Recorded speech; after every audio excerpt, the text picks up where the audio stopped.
আসসালামু আলাইকুম। সবাইকে শুভেচ্ছা জানাচ্ছি রবিনরাফান একাডেমির ভিডিও এডিটিং কোর্সে। আজকের ক্লাসে শিখব টেক্সট টুল এর কাজ। ভিডিওতে টাইটেল, ইন্ট্রো, আউট্রো এবং সাবটাইটেল লেখার কাজ টেক্সট টুল দিয়ে করা হয়। এই ভিডিওতে আমরা সুন্দর একটি প্রজেক্টের মাধ্যমে টেক্সট টুলের কাজ শিখব ইনশাআল্লাহ। প্রজেক্টে প্রথমে একটি সাদা ব্যাকগ্রাউন্ড দিব। এজন্য প্রজেক্ট প্যানেল থেকে এই আইকনে এসে কালার মেটে চাপ দিব। ডিফল্ট অবস্থা রেখেই ওকে বাটনে চাপ দিচ্ছি। কালার পিকার থেকে সাদা পছন্দ করে ওকে বাটনে চাপ দিচ্ছি। কালার মেটটির নাম এখানে লিখে দিচ্ছি।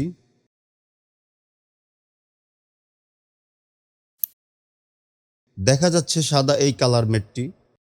এটাকে টান দিয়ে নিচের টাইমলাইনে অ্যাড দিচ্ছি। সাদা একটি ব্যাকগ্রাউন্ড অ্যাড হয়ে গেল। টেক্সট আনার জন্য টুল বক্স থেকে এই লেয়ার লেখায় চাপ দিচ্ছি। এরপর এই সাদা ব্যাকগ্রাউন্ডে এসে একবার চাপ দিচ্ছি। লাল একটি বক্স চলে আসবে। বক্সটির ভিতরে মাউসের পয়েন্টার আনলে এরকম একটি চিহ্ন আসবে। এই চিহ্ন আসলে লেখা যাবে। কিবোর্ড থেকে টাইপ করে লিখছি। খেয়াল করুন নতুন একটি লেয়ার V2 ট্র্যাকে অ্যাড হয়েছে। এটা হচ্ছে টেক্সট লেয়ার। লেয়ারটি সিলেক্ট করছি সিলেকশন টুল দিয়ে। সিলেক্ট করার কারণে টেক্সটের চারপাশে বাউন্ডিং বক্স চলে আসছে। বাউন্ডিং বক্সের প্রতিটা ডট পয়েন্টে আসলে এই চিহ্ন থাকা অবস্থায় মাউসের বাটন চাপ দিয়ে নাড়ালে লেখার সাইজ কমবে এবং বাড়বে। মাউসের পয়েন্টার একটু উপরের দিকে নিলে এই চিহ্ন যখন আসবে তখন মাউস দিয়ে নাড়ালে রোটেশন হবে, অর্থাৎ লেখাটি ঘুরবে। এই গোল চিহ্নটি হচ্ছে অ্যাঙ্কর পয়েন্ট। এই পয়েন্টটি যেখানে থাকবে সেখান থেকে সাইজ পরিবর্তন হবে বা রোটেশন হবে। সাইজ কমিয়ে দেখছি। এখন সাইজ এই কর্নার থেকে হচ্ছে। রোটেশন করলে দেখছি এই কর্নার থেকেই হচ্ছে। এখন আমি চাচ্ছি মাঝখান থেকে সাইজ পরিবর্তন হবে। অ্যাঙ্কর পয়েন্টটি মাঝখানে রাখছি। এখন পরিবর্তন করে দেখছি। খেয়াল করুন অ্যাঙ্কর পয়েন্টটি মাঝখানে রাখার কারণে সাইজ এবং রোটেশন মাঝখান থেকে হচ্ছে। লেখা পরিবর্তন করতে হলে টেক্সট লেয়ার সিলেক্ট করে মাউস দিয়ে দুইবার ক্লিক করলে লাল হবে। এখান থেকে পুনরায় অ্যাড করা যাবে নতুন লেখা, অথবা লেখা ডিলিট করতে চাইলে সিলেক্ট করে কিবোর্ড থেকে ব্যাক স্পেস অথবা ডিলিট বাটন চাপ দিলে লেখা ডিলিট হবে। টেক্সটের সমস্ত অপশনগুলো পেতে এফেক্টস কন্ট্রোলে যেতে হবে। প্রথমে দেখতে পাচ্ছি vector motion option, normal motion option যা সব লেয়ারে থাকে, ওপাসিটি, আর দেখা যাচ্ছে টেক্সট লেয়ারের অপশন। প্রথমে আছে মাস্কিং টুল। এই এলিপস মাস্কে একবার চাপ দিচ্ছি। দেখতে পাচ্ছি গোলাকার একটি মাস্ক অ্যাড হয়ে লেখা কিছুটা ঢেকে গেছে। পয়েন্টগুলি সরিয়ে দেখছি মাস্কিংয়ের অবস্থান।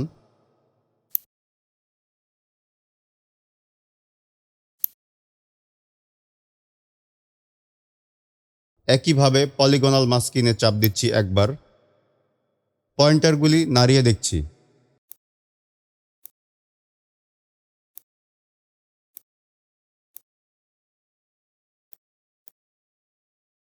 এইবার ফ্রি ড্র বেজিয়ারে একবার চাপ দিয়ে টেক্সটের সামনে এসে আঁকছি। এই লেখাটুকু রাখব।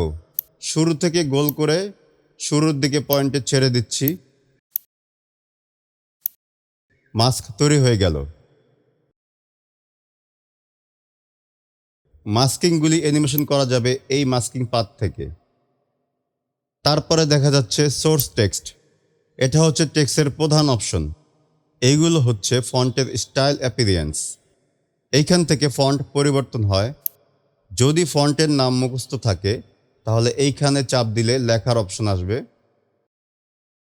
আমি একটি ফন্টের নাম লিখছি। লেখার নামের ফন্টের লিস্ট চলে আসবে। যেটা পছন্দ হবে সেটা সিলেক্ট করলে লেখার ফন্ট পরিবর্তন হবে।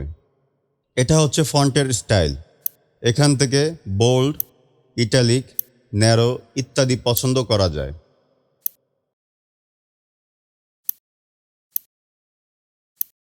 পাশে এটা হচ্ছে ফন্টের সাইজ। এই নাম্বারে লিখে কমানো বাড়ানো যায়, অথবা এই স্লাইডার এপাশ ওপাশ করে কমানো এবং বাড়ানো যায়। এগুলা টেক্সটের পজিশন অ্যালাইনমেন্ট। অ্যালাইন বোঝানোর জন্য আরেকটি টেক্সট লেয়ার অ্যাড করে বেশি লেখা দিব। বেশি লেখা দিলে বুঝতে সহজ হবে। এইবার এই প্যানেলে এসে মাউস দিয়ে উপর থেকে নিচে একটা বড় বক্স বানাচ্ছি। এই বক্স বড় বানানোর কারণ এখানে বেশি লেখা দিব। গুগল থেকে কিছু লেখা কপি করে রেখেছি। এডিট মেনু থেকে পেস্ট করে লেখাগুলো বসিয়ে দিচ্ছি। নিচের লেখাটি হাইড করে দিচ্ছি এই চোখের আইকনে চাপ দিয়ে। প্রতিটা অ্যালাইন অপশন চেক করে দেখা যাবে কোনটা দিয়ে কি হয়।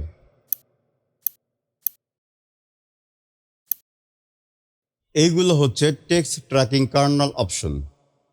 ডানে বামে অথবা উপর নিচে লেখার অবস্থান।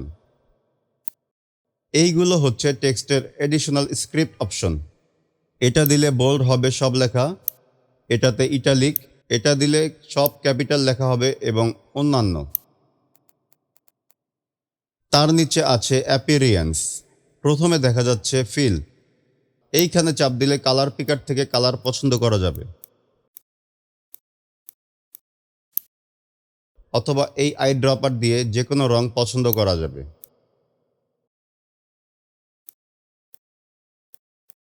নিচে আছে স্ট্রোক। এইখানে চেক মার্ক করে অ্যাক্টিভ করতে হবে, আনচেক করলে বন্ধ হবে। পাশের এই নাম্বার থেকে স্ট্রোকের সাইজ বাড়ানো যায়। নিচের এটা হচ্ছে শ্যাডো। এটা দিয়ে টেক্সটের নিচে ছায়া দেওয়া যায়। নিচের এগুলো শ্যাডোর অপশন। এগুলো প্রতিটা চেক করে দেখুন।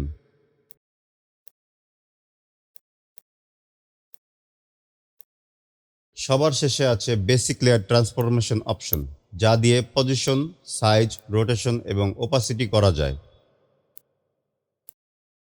এখন একটি প্রজেক্টের মাধ্যমে টেক্সটের কাজ দেখব। এখানে ছোট একটি বক্স দিব। পেন টুলে চাপ দিয়ে রাখলে ভেতরে রেক্টেঙ্গুলার টুল আসবে। এটা দিয়ে ভিডিওর মাঝখানে একটা বক্স বানাচ্ছি। বক্সটি অ্যানিমেশন করব। এফেক্ট কন্ট্রোলসে চলে আসব। এখান থেকে পাথে স্টপ ওয়াচে চাপ দিলাম যাতে অ্যানিমেশন কি ফ্রেম অ্যাক্টিভ হয়। এখন 15 ফ্রেম আগে দিলাম। এইখানে চাপ দিয়ে একটি কি অ্যাড দিলাম। এটা দেওয়ার কারণ হচ্ছে অ্যানিমেশন এখানে শেষ হবে। পেছনের ফ্রেম কিতে চলে যাচ্ছি এইখানে চাপ দিয়ে। এইবার এই শেপ লেখা চাপ দিলে শেপটিতে বাউন্ডিং বক্স আসবে। এই কর্নার থেকে এই পাশে দিচ্ছি যাতে অ্যানিমেশনটি এইখান থেকে শুরু হয়।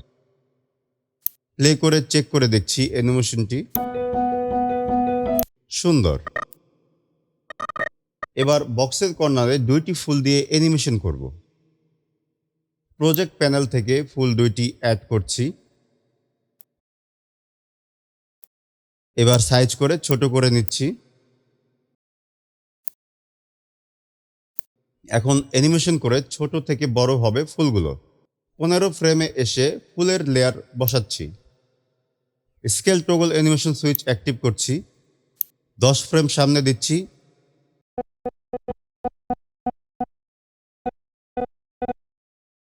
একটা কি অ্যাড করছি। পেছনের কিতে চলে যাচ্ছি এইখানে চাপ দিয়ে। স্কেলের এই নাম্বারে 0 করে দিচ্ছি। একইভাবে দ্বিতীয় ফুলটি অ্যানিমেশন করছি।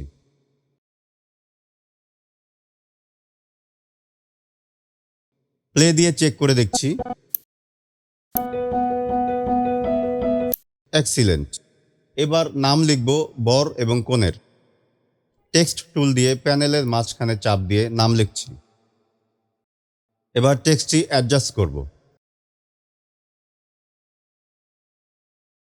এফেক্ট কন্ট্রোলস প্যানেল থেকে লেখার ফন্টটি পরিবর্তন করব এইখান থেকে। পছন্দ মতো একটি ফন্ট নিচ্ছি। লেখাটা অ্যাডজাস্ট করে নিচ্ছি।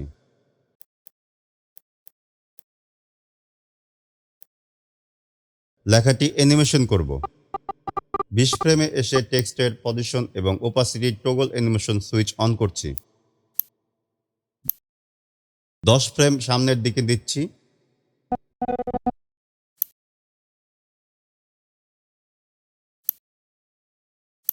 আবার পূর্বের কিতে ফিরে আসছি এইখানে চাপ দিয়ে।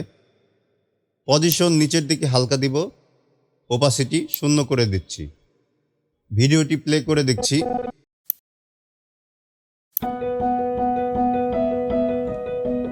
অসাধারণ! এভাবেই টেক্সট টুলের কাজ হয় প্রিমিয়ার প্রোতে।